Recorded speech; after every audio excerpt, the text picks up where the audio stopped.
Une fuite du coronavirus d'un laboratoire a été traitée comme une théorie du complot. Et c'est entièrement la faute de Trump. Attendez, c'est vrai?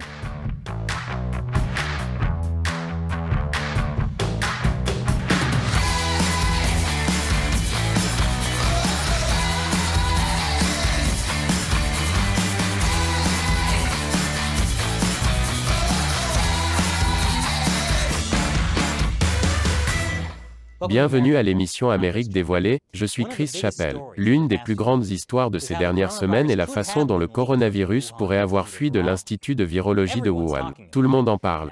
Maintenant que le fait d'en parler ne vous fait plus bannir au pays d'Alex Jones. Si vous voulez en savoir plus sur les preuves de l'hypothèse de la fuite du laboratoire, regardez cet épisode sur notre autre chaîne, Chine non censurée. Aujourd'hui, je vais vous parler d'un autre scandale de fuite de laboratoire.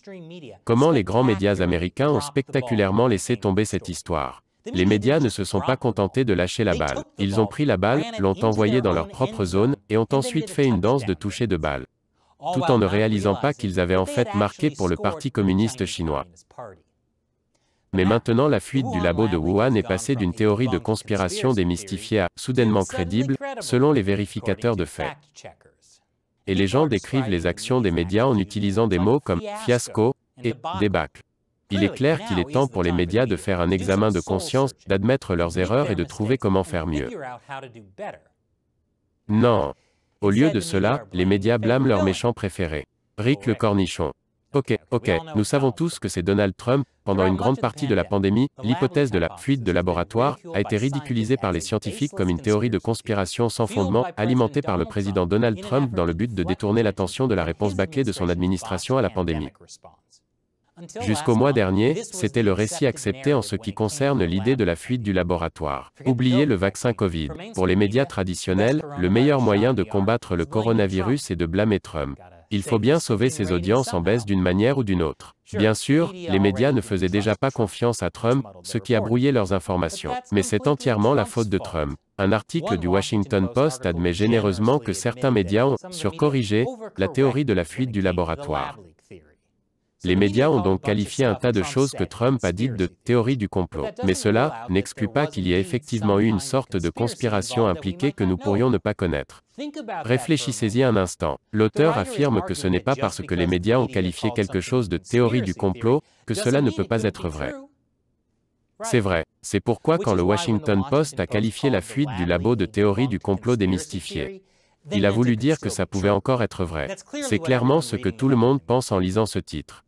Mais le meilleur point de vue sur l'idée de la fuite vient de ce journaliste d'ABC. C'est une idée qui a d'abord été avancée par Mike Pompeo, le secrétaire d'État de Donald Trump. Et regardez, certaines choses peuvent être vraies même si Donald Trump les a dites. C'est un aveu courageux. Étant donné que si Trump avait dit que le ciel est bleu, vous auriez probablement vu des vérifications des faits disant que le ciel est en fait incolore, et que la lumière du soleil rebondissant sur l'air fait que le ciel apparaît bleu. C'était une blague, mais les médias ont une fois publié une histoire sur la façon dont l'administration Trump a littéralement dit que le ciel n'est pas bleu. Ce qui n'est pas du tout ce qui s'est passé. Quoi qu'il en soit, le récit est que le manque de crédibilité de Trump est la raison pour laquelle les médias ont rejeté l'hypothèse de la fuite du laboratoire de Wuhan. Mais ce récit laisse de côté des informations importantes. Ce qui veut dire qu'il est temps pour le segment préféré d'Amérique dévoilée. Attendez, c'est vrai? Juste après la pause. Est-ce trop espéré que vous ayez vu une publicité pendant cette pause? YouTube démonétise beaucoup de nos épisodes, notamment sur le coronavirus, c'est pourquoi nous comptons sur votre soutien. Visitez patreon.com/AmericaUncovered. Beaucoup de journalistes disent que c'est la faute de Trump si les médias ont rejeté l'histoire de la fuite du laboratoire de Wuhan l'année dernière. Mais est-ce vrai? De nombreux médias ont du mal à accepter l'idée que Trump ait pu avoir raison au sujet de la fuite du laboratoire. En fait, ils sont l'incarnation vivante de cet article de Clickall. C'est censé être une satire, mais dans ce cas, c'est vrai. Mais Trump n'était pas le premier officiel américain à parler de l'idée de la fuite du laboratoire. En fait, il n'a même pas commencé à en parler avant avril 2020. C'était des mois après que l'idée ait déjà été lancée. Le 30 janvier 2020, le sénateur Tom Cotton a évoqué le laboratoire de Wuhan lors d'une audience de la Commission des Forces armées du Sénat. Je veux parler de l'histoire la plus grande et la plus importante au monde. Le coronavirus de Wuhan. Ce coronavirus est une catastrophe à l'échelle de Tchernobyl pour la Chine. Mais en fait, c'est probablement pire que Tchernobyl, dont l'effet était localisé. Le coronavirus pourrait entraîner une pandémie mondiale. Je voudrais noter que Wuhan possède le seul super laboratoire de Chine avec un niveau de biosécurité 4 qui travaille avec les agents pathogènes les plus mortels du monde, y compris. Oui, le coronavirus. On ne sait pas exactement où Coton a obtenu ces informations, mais le Daily Mail avait déjà publié un article soulignant l'existence du laboratoire de Wuhan. Et les utilisateurs des médias sociaux chinois parlaient du laboratoire de Wuhan depuis début janvier. Rappelez-vous, c'était vraiment au début de la pandémie. En fait, nous n'étions même pas encore techniquement dans une pandémie. 10 jours seulement avant le discours de Tom Cotton, le gouvernement chinois avait finalement admis qu'il y avait une transmission interhumaine du virus, après l'avoir dissimulé pendant des semaines. Ainsi, le sénateur Tom Cotton parlant d'un Tchernobyl mondial a été considéré comme extrême. Et les médias se sont moqués de lui pour cela. D'une manière qui n'a pas bien vieilli. Le Huffington Post a dit à ses lecteurs de ne pas écouter Cotton. Parce qu'il appelait tous les Américains en Chine à sortir maintenant, demander aux États-Unis de mettre en œuvre une interdiction de voyage étendue visant la Chine. Et proposait un effort de niveau projet Manhattan pour créer un vaccin. Quelles idées folles! Donc, en gros, Cotton tirait la sonnette d'alarme sur les dangers que représentent pour le monde les actions du Parti communiste chinois, et on se moquait de lui et on l'ignorait. Je peux comprendre.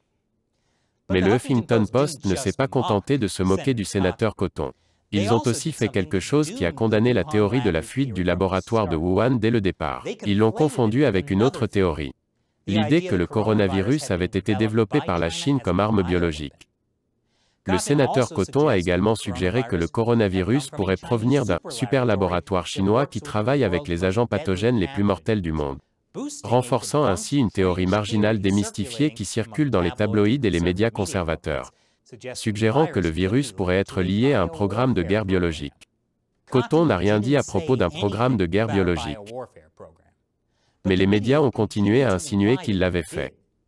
Comme dans cet article de Business Insider, il n'attribue pas directement la théorie de la guerre biologique à Cotton, mais dit que les questions de Cotton sur les origines du virus viennent au milieu de nombreuses théories de conspiration, y compris celle du programme de guerre biologique. C'est comme dire, Chris n'aime pas les cupcakes. En même temps, d'autres personnes n'aiment pas les beignets, qui sont aussi des produits de boulangerie. Par conséquent, Chris n'aime probablement pas les beignets. Maintenant, j'ai envie d'un donut. Quoi qu'il en soit, début février, CBS News a interviewé l'ambassadeur chinois Cui Tiankai et lui a posé une question sur les déclarations du sénateur Cotton. Le sénateur Tom Cotton, qui siège aux commissions sénatoriales du renseignement et des services armés, a suggéré que le virus pourrait provenir du programme de guerre biologique de la Chine. C'est une accusation extraordinaire. Comment répondez-vous à cela? C'est une accusation extraordinaire. Encore une fois, Cotton ne l'a pas faite. Mais cela a donné à l'ambassadeur Cui l'occasion de parler de racisme.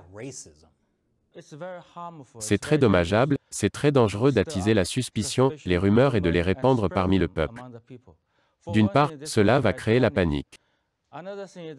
D'autre part, cela va attiser la discrimination raciale, la xénophobie, toutes ces choses qui vont vraiment nuire à nos efforts communs pour combattre le virus. L'hypothèse de la fuite du laboratoire a donc été liée à la fois à un programme de guerre biologique, au racisme et à la xénophobie. Tout cela a permis au Parti communiste chinois de remporter une grande victoire en matière de propagande et d'enterrer l'hypothèse de la fuite en laboratoire pendant plus d'un an. Et tout cela a conduit à ce tristement célèbre article du Washington Post accusant Tom Cotton de répéter une théorie du complot démystifiée. Il accuse à nouveau Cotton de répandre une théorie marginale. Dans l'article, les mots « théorie marginale » sont reliés par un hyperlien à un autre article du Washington Post sur la recherche en armement. Donc, une fois de plus, les médias confondent l'hypothèse de la fuite en laboratoire avec l'hypothèse de la guerre biologique. Mais ce n'est pas le pire aspect du reportage du Washington Post. Parmi d'autres scientifiques, l'article cite Richard E. Bright, professeur de biologie chimique à l'université Rutgers, pour démystifier cette théorie marginale. Et Bright affirme que le virus n'était certainement pas une arme biologique délibérément libérée. Mais ce qui est étrange, c'est qu'Ebright a depuis été cité à plusieurs reprises comme l'un des plus grands partisans de l'hypothèse de la fuite en laboratoire. Il dit que c'est la plus forte possibilité depuis janvier 2020. Alors pourquoi Ebright est-il cité dans le Washington Post pour déboulonner l'hypothèse de la fuite en laboratoire de coton alors qu'Ebright la soutient en fait? Eh bien, Ebright a dit au journaliste indépendant Michael Tracy qu'il avait parlé au Washington Post à 2 reprises. Il leur a dit qu'il ne croyait pas que le virus avait été fabriqué, mais qu'il était prêt à déclarer que l'épidémie de coronavirus pouvait être le résultat d'un accident de laboratoire. Monsieur Ebright a ensuite été surpris de constater qu'il n'avait été cité dans l'article que sur la question des armes biologiques, et non sur l'hypothèse d'un accident de laboratoire. Ainsi, l'article du Washington Post n'a pas seulement affirmé que Tom Cotton avait tort parce qu'il a parlé à un groupe de scientifiques qui ont tous dit que Cotton avait tort. Ils ont également parlé à au moins un scientifique qui a dit que la fuite du laboratoire était possible. En d'autres termes, Cotton pourrait avoir raison.